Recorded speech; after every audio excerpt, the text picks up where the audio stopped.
इस सेशन में हम सीखेंगे कि एरर्स कितने टाइप की होती हैं, ओके, और कंपाइल टाइम एरर्स को कैसे एरर हैंडलर हैंडल करता है, ओके।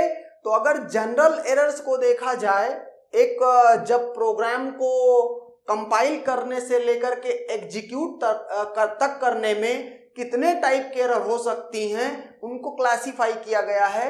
ये कंपाइल टाइम एरर्स हैं, वार्निंग मैसेजेज हैं।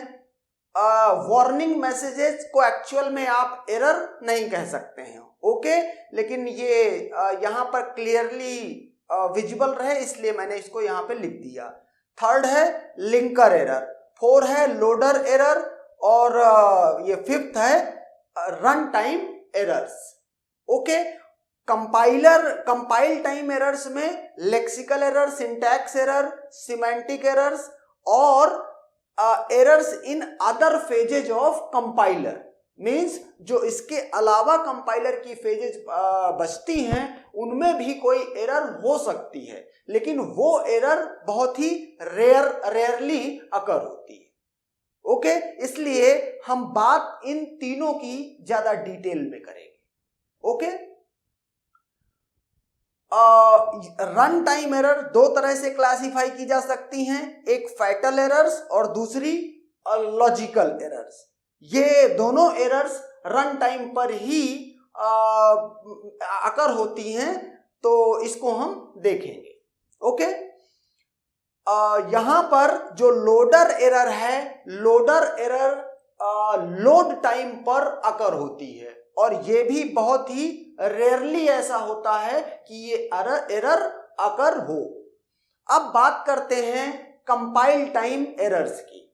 जो कंपाइल टाइम एरर्स होती हैं उनको हैंडल करने के लिए एरर हैंडलर होता है। एरर हैंडलर की जॉब क्या है?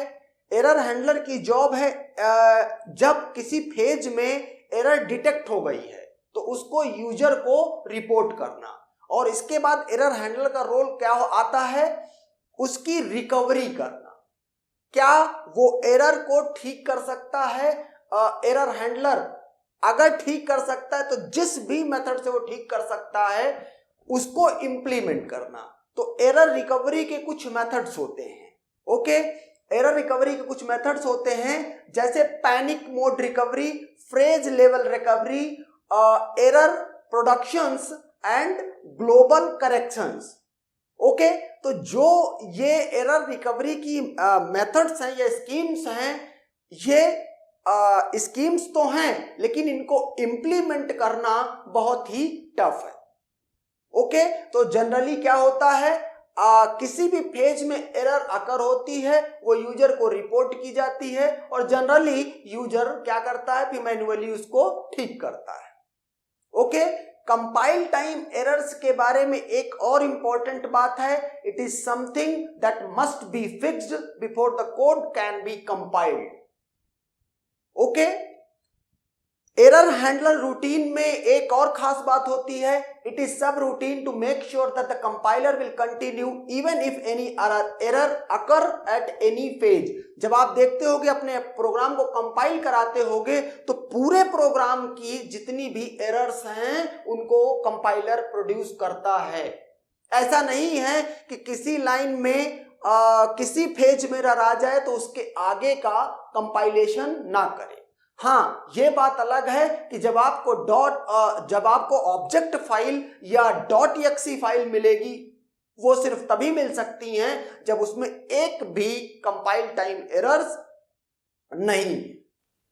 कंपाइल टाइम एरर्स को हम लोग बाद में पढ़ेंगे,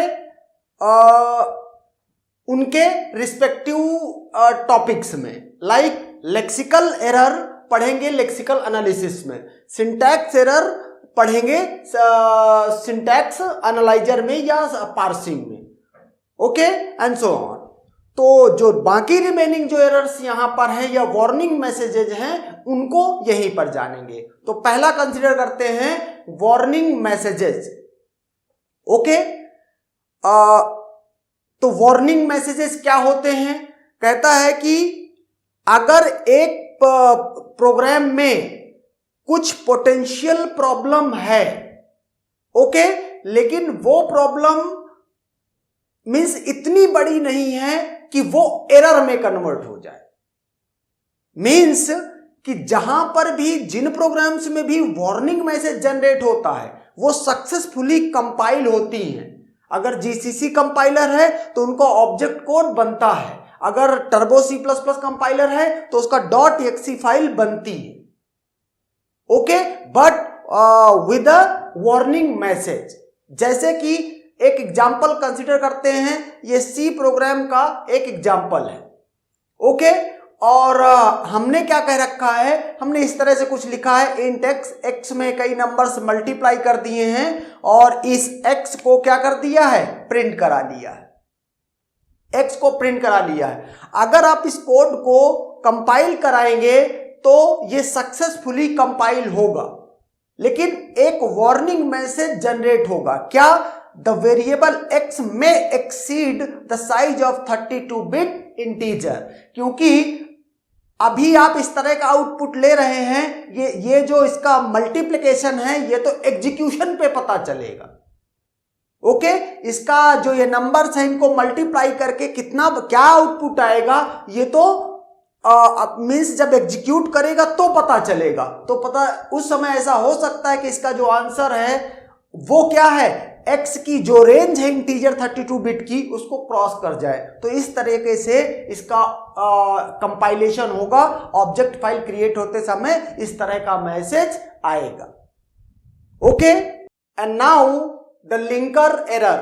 लिंकर एरर क्या होती है, it indicates your code compiles fine but some function और library that is needed can not be found.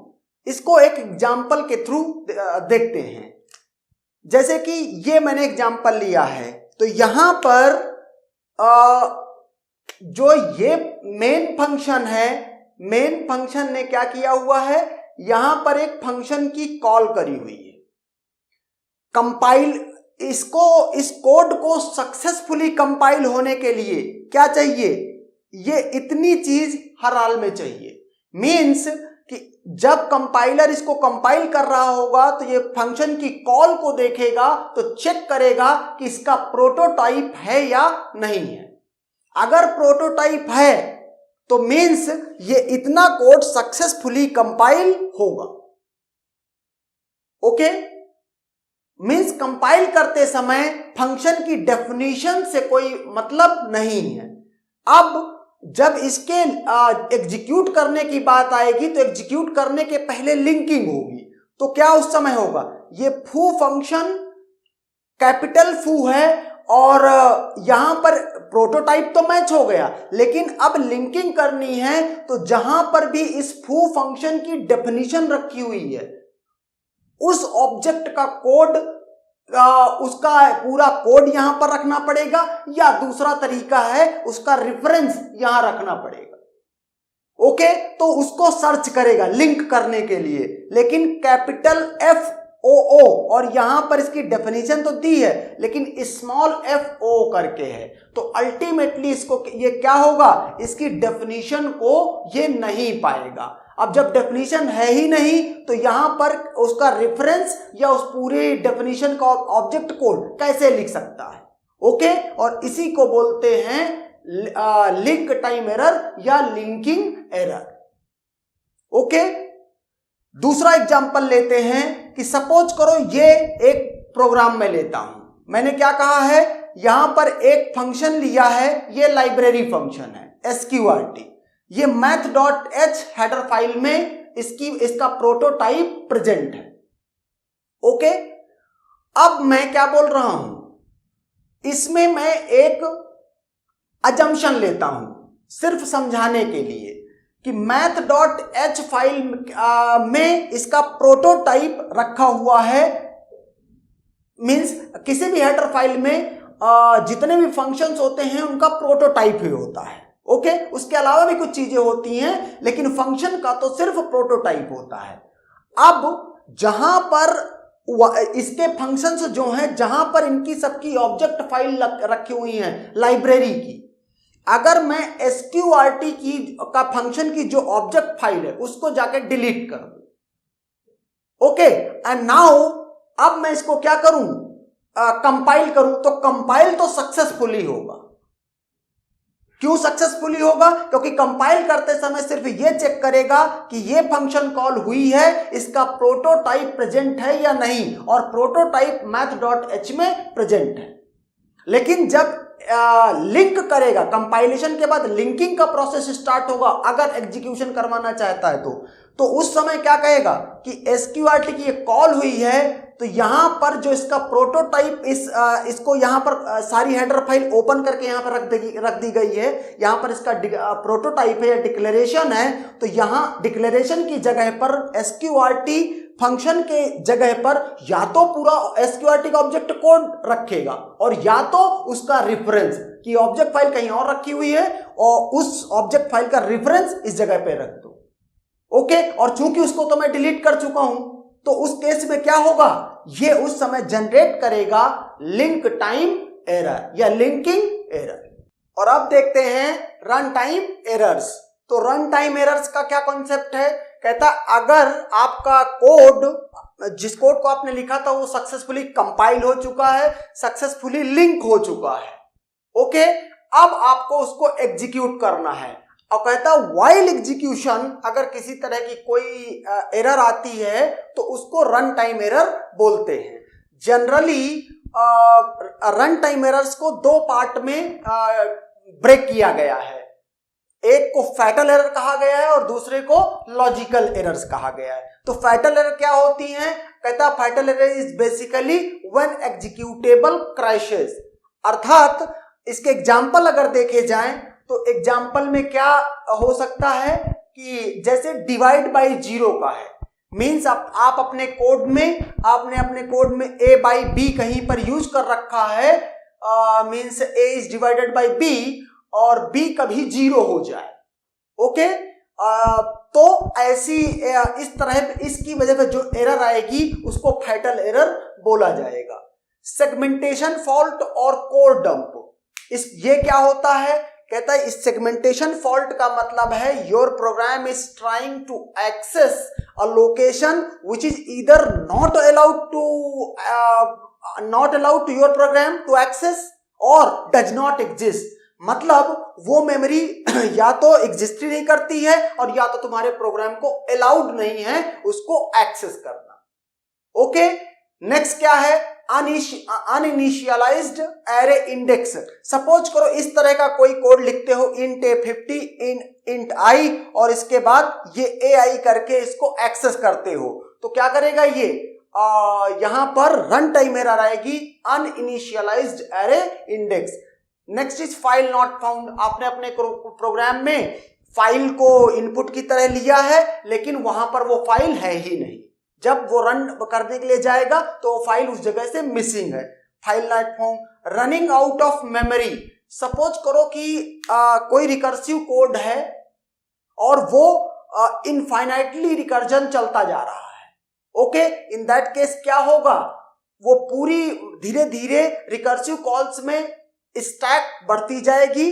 Recursive function stack use करते हैं एग्जीक्यूट करने के लिए, स्टैक का साइज बढ़ता जाएगा और धीरे धीरे पूरी की पूरी मेन मेमोरी एग्जॉस्ट कर जाएगी। और उस समय अगर कोई और किसी तरह से कोई कुछ एग्जीक्यूशन कराना चाहता है तो रनिंग आउट ऑफ मेमोरी, इस तरह से एरर जनरेट हो सकती है रन टाइम पर। Null pointer assignment. ये नल पॉइंटर असाइनमेंट क्या होता है? कहता है कि आपका प्रोग्राम नल का मतलब है, अगर नल को देखा जाए तो stdio फाइल में नल को मैक्रोस बताया गया है और उसमें उसका वैल्यू 0 बताया गया है, ओके। अब अगर इसको आपने इसको पॉइंटर की तरह इस्तेमाल कर रखा है, इसमें कुछ असाइनमेंट कर रखा है, मींस कि आप 0th location of memory access करना चाह रहे हो। आपका program 0th location of memory access करना चाह रहा है, जो कि अब आपके प्रोग्राम को अलाउड ही नहीं है, ओके। तो ऑपरेटिंग सिस्टम क्या करेगा? आपके प्रोग्राम को ही किल कर देगा। तो ये है null pointer assignment, okay. And now the another type of run time error that is logical error. Logical error क्यों होती है कि अगर कोई कोड हमने लिखा है तो वो सक्सेसफुली कंपाइल होगा, लिंक होगा सक्सेसफुली, और जब हम एग्जीक्यूट कराएंगे, रन कराएंगे, तो रन कराने के बाद जो आउटपुट आ रहा होगा वो एक्सपेक्टेड आउटपुट नहीं होगा, डिजायर्ड आउटपुट नहीं होगा। ओके, तो अगर ऐसी एरर कभी आती है तो उसको लॉजिकल एरर बोला जाता है। ओके, तो अब जैसे इसको एक एग्जांपल से समझें तो मैंने कहा एक छोटा सा ये मॉड्यूल लिखा है इंट काउंट इक्वल टू 0, और इसके बाद एक फॉर लूप चलाया है और काउंट प्लस प्लस ऐसे किया है। यहां मैं चाह क्या रहा था कि काउंट की वैल्यू 0 रहे, और फॉर लूप में काउंट को मैंने 6 टाइम एग्जीक्यूट करवाया है, तो अल्टीमेटली इसकी वैल्यू काउंट की मैं वैल्यू 6 चाह रहा था। लेकिन जिस तरीके से ये कोड लिखा है, हुआ क्या, इस कोड में फॉर लूप में यहां पर मैंने नल स्टेटमेंट लिख दी। इसकी वजह से क्या होगा, ये काउंट को 0 पढ़ेगा, और इसके बाद जब ये फॉर लूप को एग्जीक्यूट करेगा तो एक बार i इक्वल टू 0 पे नल स्टेटमेंट को एग्जीक्यूट कराएगा, i की वैल्यू बढ़ा देगा 1 पे, फिर इस नल स्टेटमेंट को एग्जीक्यूट कराएगा। सिमिलरली 2, 3, 4, 5 ये नल स्टेटमेंट को ही एग्जीक्यूट कराता रहेगा, and ultimately at the end count plus plus करेगा। तो काउंट की वैल्यू 0 थी, अब क्या हो जाएगी, 1 हो जाएगी। एक्चुअल में मैं चाह रहा था काउंट की वैल्यू 6, लेकिन मुझे मिल क्या रही है, 1। तो इसको बोल रहे हैं लॉजिकल एरर। ओके, अगर कोई दूसरा एग्जांपल देखना चाहें तो सपोज करो मुझे कहीं पर इस्तेमाल करना रहा हो ये कंपैरिजन ऑपरेटर, लेकिन मैंने क्या गलती से यूज कर दिया हो, मैंने सिर्फ असाइनमेंट ऑपरेटर यूज कर दिया हो। अगर कहीं पर बाय मिस्टेक ये चीज हो रही है तो बोलेंगे इसकी वजह से जो एरर आ रही है ये लॉजिकल एरर है। Okay, and that's done.